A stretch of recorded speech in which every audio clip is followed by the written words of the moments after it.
Hello everybody, welcome back for more What If Civilizations Start Over. In the last episode we saw the conclusion of World War VI, which brought a newer feeling of unity in some places, and I want to explain that first and foremost, mainly in the Americas. Let's actually open a previous, yes. No, not this one. This is slightly too old. Uh, uh,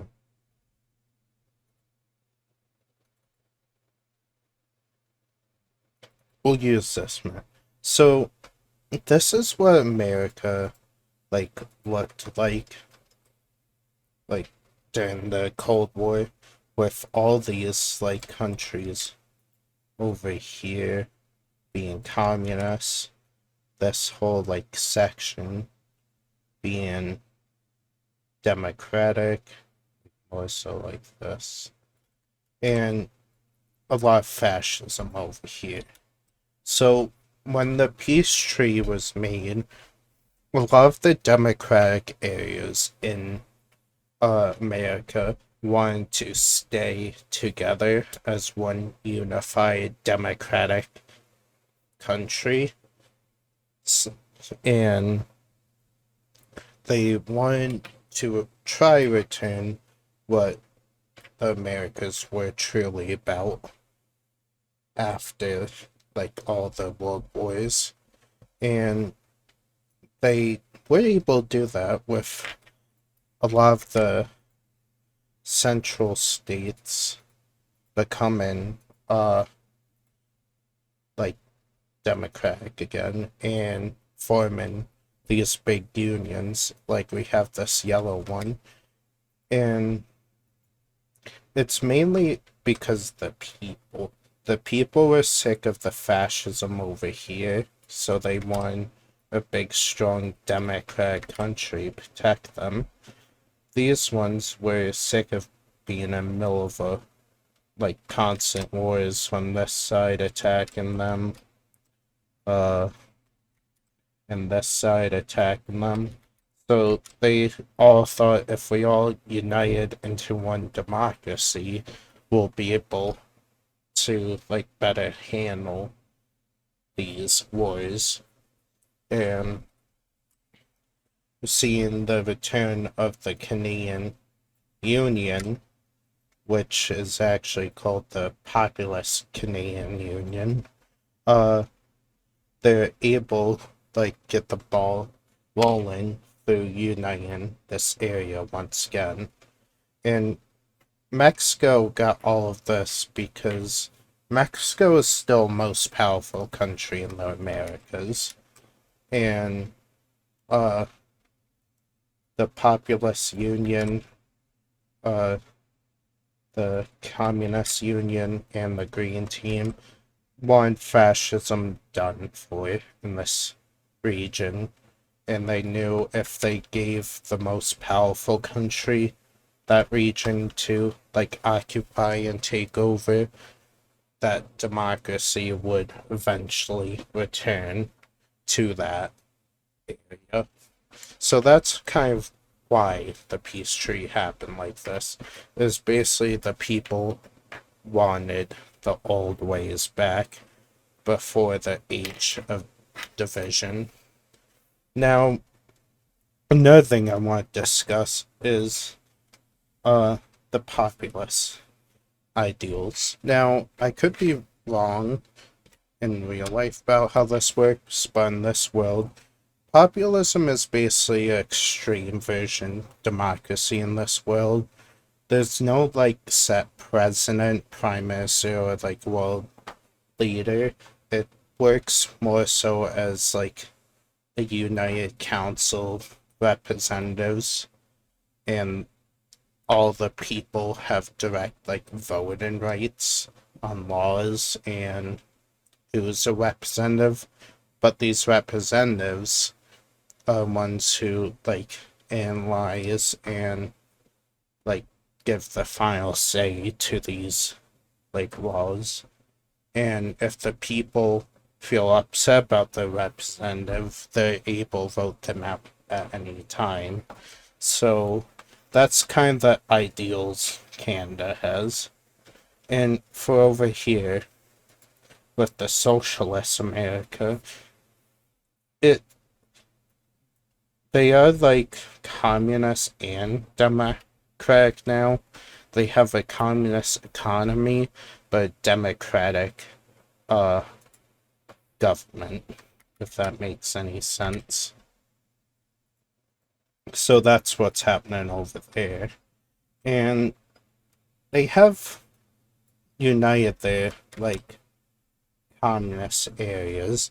Now the reason why communism was allowed to stay here actually has to do with the populace union of Canada.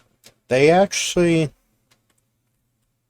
the people here saw that the people in socialist America were actually happy with the way socialism and communism was working here. And the people made it known, like, if this is working out for them and after this war they want to be peaceful but still keep their communist ideals, we should let them, but we should have them have some democratic values. And everybody in this region agreed, with the exception of Mexico and Vancouver. They don't really agree. Now, before we move on, I want to do something I haven't done in a while, and that's power rankings.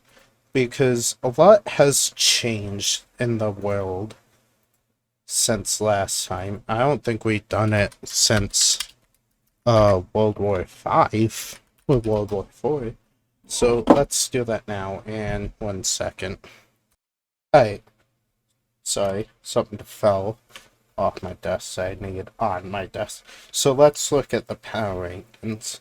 Who is the most powerful country in the world at this moment? Well, let's think about this, because a lot has changed from the previous era, and a lot of power has went from military power to economic power now.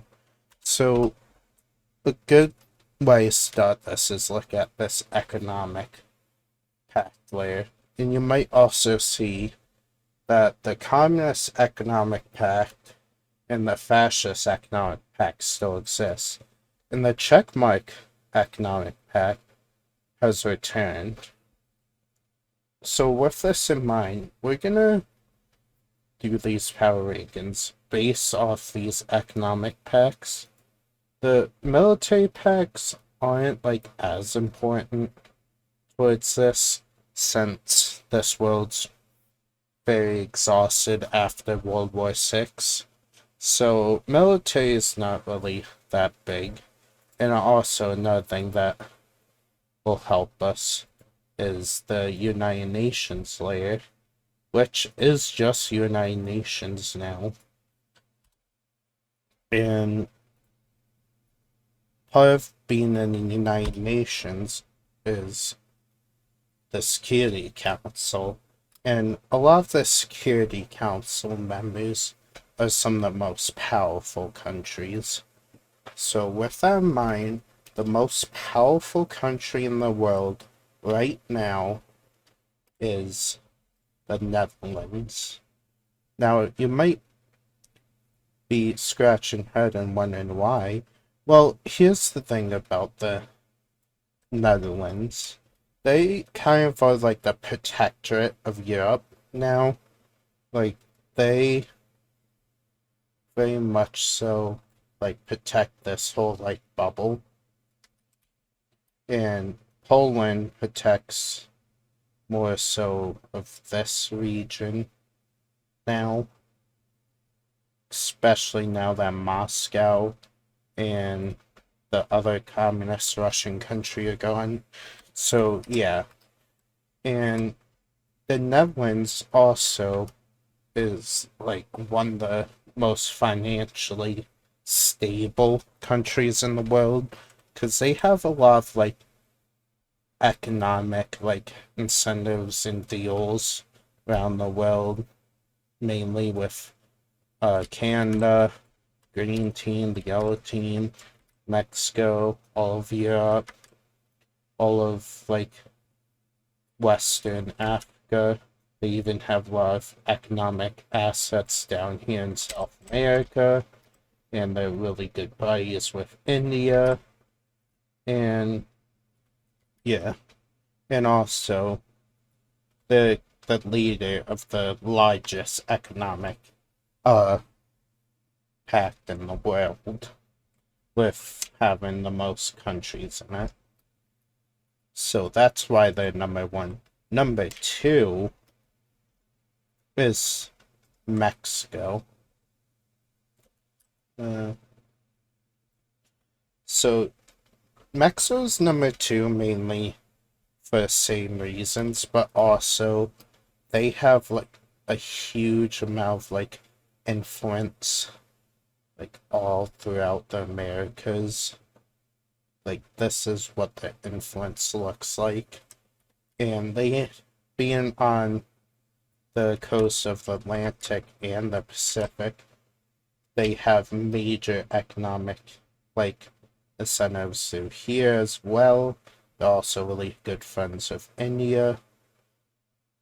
So they have like kind of like economic sphere here. And they also are very friendly with most of Africa. So that's why they're number two. Number three is now the Populous Union of Canada.